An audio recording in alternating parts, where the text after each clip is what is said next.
All right, folks, just a few days left before we enter 2024, and I wanted to issue my warning, not just to America, but also to the entire world, because we know the financial markets are so intertwined, all of our systems, and as we see here in the United States, we have an ongoing debt, currency, and liquidity crisis. This is what we keep on bringing it back to. Other countries have had to address their debt, currency, or liquidity crisis sooner than the United States, as we've been privileged with the US dollar reserve currency status. But that party is coming to an end. We are losing our share of the pie, and the United States standard of living for the average American continues to get squeezed, and the struggle is real. Now, the stock market continues to go up. We're going to talk about how gold just had its highest daily close ever on record. But before we do that, we're going to highlight some of the challenges that we face as we enter 2024. And so although folks are warning about the black swan scenario, myself included, and we shared the CBC correspondent or CBS correspondent talking about the black swan event, we have the predictive programmings, leave the world behind, cyber attacks, World War III, all of those issues. But in today's session here, I'm going to share just a few data points on the broader economy, the liquidity, and the debt crisis taking place here in the United States, and why I am issuing a warning to all of America and to anybody who is invested in these markets. It's about to get shaken up. Let's take a look at what I'm talking about here. First data point. Before we go into all of the problems that we have, don't worry. We managed to scrape up another $250 million for Ukraine in the most recent military aid package. The U.S. State Department saying that this is the last such package that the U.S. will provide to Ukraine until Congress approves the Biden administration's funding request. So Zelensky better get on over here and start begging again, because unless we get Congress to approve some more funding, this might be the last military aid package. So although we're going to go through all these problems, we're still managing to scrape up some money to send overseas for this program, for that program. I just continue to say we can't fund any wars. We can't fund any programs. 33 trillion in national debt, over 120 trillion in unfunded liabilities, and the interest payments on our debt now exceed our defense spending. It's time to bring the empire back home. Let's go. Now, let's get started. For folks that are wondering, stock market's back up, crypto's pumping, gold just had its highest daily close ever. Everything's good when I look at the mainstream media and when I listen to the White House press secretary tell me that Bidenomics is working fantastic. But why do I feel the pain when I go to the grocery store, when I go to pay for anything that actually matters? Well, that's because 90% of the consumer items in the CPI are now 20% higher than 2020, while some items are up over 50%. With CPI still trending positively, I don't understand how the middle class ever catches up. Wage increases just aren't keeping up, so the hole keeps on getting bigger. So this is why when they're reporting that inflation's coming back down with their phony fake data, down to 2.5%, down to 3%, whatever they're saying it's at now, the real inflation on the items that actually matter. And in fact, 90% of the consumer items in the CPI are now 20%, or in some cases, many, up over 50% from 2020. So they've gone up 20, 50%, 100% since 2020, and they come back down slightly. And in fact, in most, they haven't even reached deflation yet. They haven't even come down in price. They still are growing. It's just they're not growing or inflating at as fast of a pace. And this is what has Main Street feeling the tension, and you're probably already feeling it too, after Christmas. And I meant to say, huge shout out to Wifey. I am testing out our new beer stein here, but it is only about 3 o'clock here on the West Coast, so I still have this filled up with coffee for now. We're trying out the new Stanley beer stein with some coffee first. I'll let you know how it works for the adult beverages. But a huge shout out to Wifey. This is one of the few Christmas presents that she got me, and we really did have a blessed Christmas. Definitely.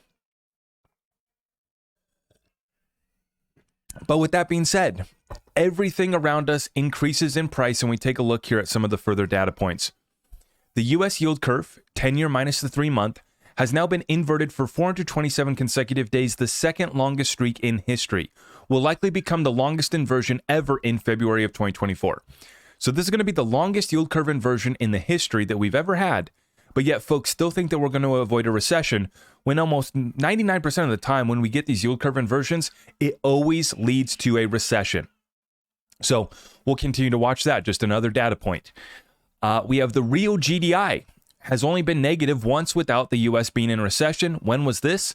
Just before the Great Financial Crisis. And as you guys have seen, all these data points leading us back to the Great Financial Crisis or worse.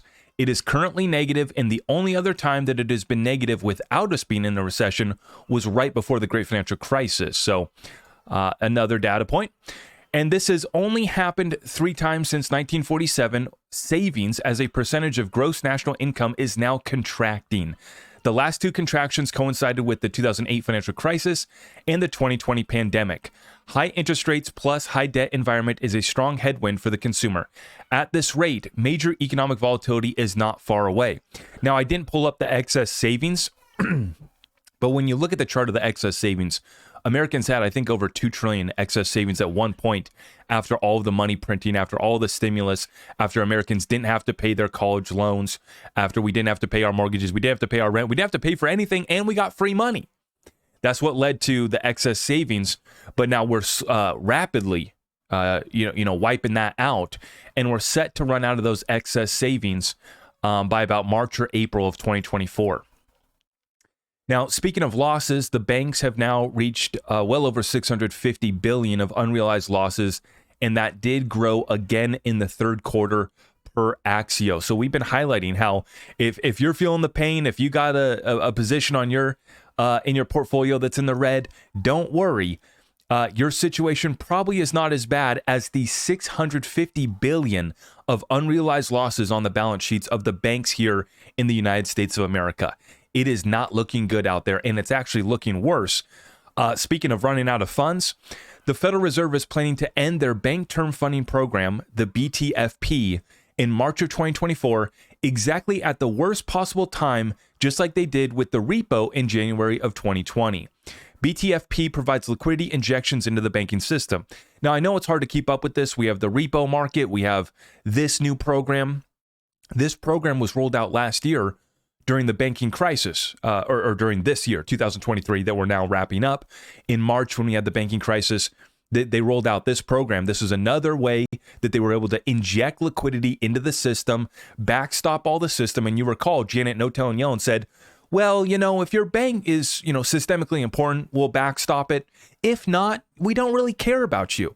We're going to let you guys die, and that's basically what she said, right? I'm paraphrasing and adding my little, adding in between the lines there on what she's telling the American banking system, which is the big banks will make it, systemically important banks will make it, little guys will die. In fact, that's part of the plan when you actually understand their agenda. Now, the good news, although I'm issuing this warning, although these data points are terrible, we see there's always 2 sides to the coin. And true intelligence is found by being on the edge of the coin and being able to see both sides. So although we see World War III, we see Black Swan, we see predictive programming, we don't know what they're going to send our way, but we're just praying that we survive. And then we're going to be praying that we can take advantage of the opportunity, because this is all what feeds into, I'm not just saying this, it's not something to be cute, it's not just a meme. It literally is going to be the greatest transfer of wealth in world history. And we want to make sure that we get on the right side of that transfer. Now, a little bit of transfer is underway here when we look at the gold prices. And this is the opportunity. Although I'm issuing this warning, massive, massive opportunity for us all to take advantage of. Let's take a look. We have London's gold price benchmark has hit a new record high, so a new all-time high. London's gold price soared to a record high of $2,069 per troy ounce, eclipsing the 2020 peak. The London Metals Exchange, LBMA, CEO Ruth Crowell highlights the value of gold amid economic and geopolitical unrest. Gold strengthens its positions as a dependable investment with a 12.7% rise since January and a 7-fold increase since 2000. So since 2000, gold has done a 7-fold increase. Pretty spectacular. And when we take a look at our chart here, you can see for gold, this is the US gold chart. We had our highest daily close ever recorded. Now, we just hit an all-time high for gold in US dollar terms. That was 2,150, and that was at the beginning of this month. So we had this triple top that formed, and then we were watching gold grow all through October. all through October, November, and then in December, we rip up to a new all-time high in US dollar terms. And then we just had our highest daily close ever recorded for gold. Now we take a look here at some of our other favorites like our cryptocurrencies, and you can see it's been an incredible run up to finish off this year here for Bitcoin. This is our Bitcoin back up to 43,000. Okay, still on the daily chart, kind of zoomed out here. But we had green on the market all across the board here. Ethereum up 6% today. XRP up to 63.5 cents. Love to see it. XLM up about 5%, 13 cents on our XLM. Algorand was down and Quant was down, cooling off after they had a massive, massive pump. And Solana cooling off after that pump as well. But I wanted to show you another one that absolutely ripped. That would be our XDC. Look at that massive green candle. And it's still pumping as we speak, guys. As we're recording this one, you can see just on the day here, up 21% for our XDC. So this is the good news, is that with all these issues, the DXY back down to $100. Let's zoom out on the DXY to get a little bit of perspective on where we're at. This thing topped out in September, October of last year. And ever since we've been back down, we did get a little bit of a rally. Okay, so all-time high, or sorry, I don't know if this was the all-time high for the DXY, but since the 2020, here recently, this was the high that we hit in September of 2022. And then ever since then, we've been coming down, okay?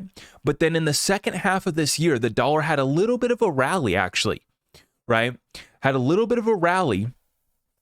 But this was the final gasp of air for the dollar, as we now see that the Fed has given us 3 pivots at the last meeting. There is no more strength in the dollar, back down to 100, wiping out all those gains that we had made on just the second half of this year, right? Up 7%, and now we've lost all those gains back down to $100 for the DXY.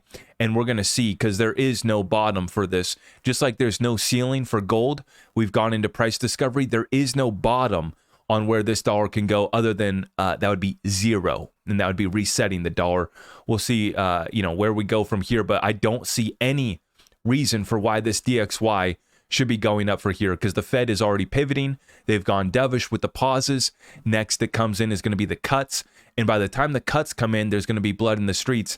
And that's what we've seen for the 2-year back down. And we're still zoomed out on a weekly chart right now. The 2-year topped out here at about 5.25, back down to 4.2% right now.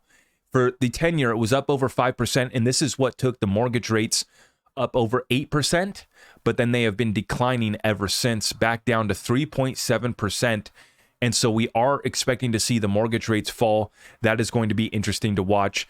But the opportunity here on the backside of the 2024 warning for everyone, not just for Americans, but for all investors, all participants in the financial markets on the worldwide stage here. We're watching the chaos continue. Once again, we bring it back to the debt, currency, and liquidity crisis.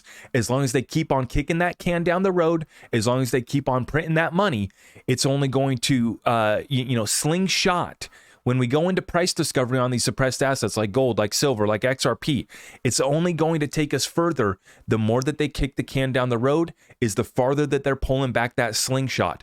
When it does release, and it already has started to release. That's the thing. We've already gone and set a new all-time high for gold. London just set a new all-time high today. Highest daily close ever for gold, just achieved today. Bitcoin, strength. Crypto, strength. This is fantastic. Watch out for the black swan scenarios that bring us down. Call it a dip. We'll see if it's a crash.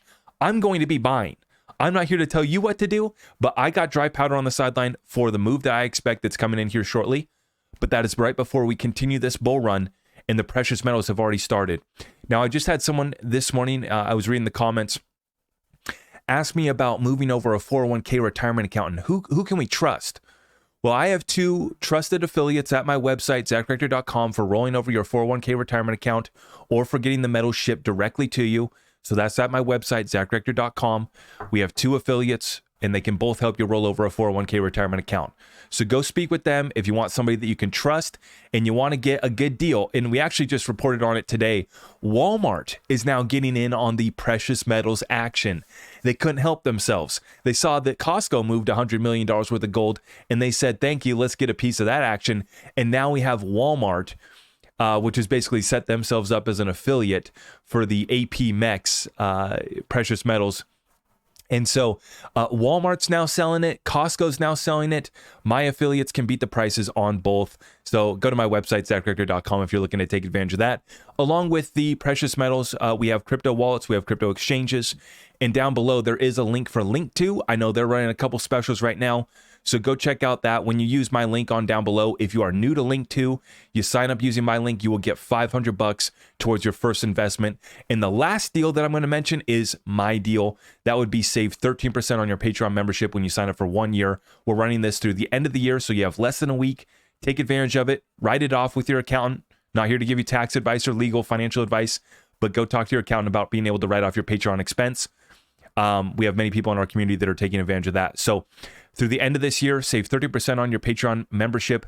Just go to my website, zachrector.com. That's where all of our community resources are at. With that being said, stay ready, stay prepared, and let's take massive action. 2024 is going to be our year. God bless all of you. If you guys could like this video on the way out, I would greatly appreciate that. We'll see you in the next one.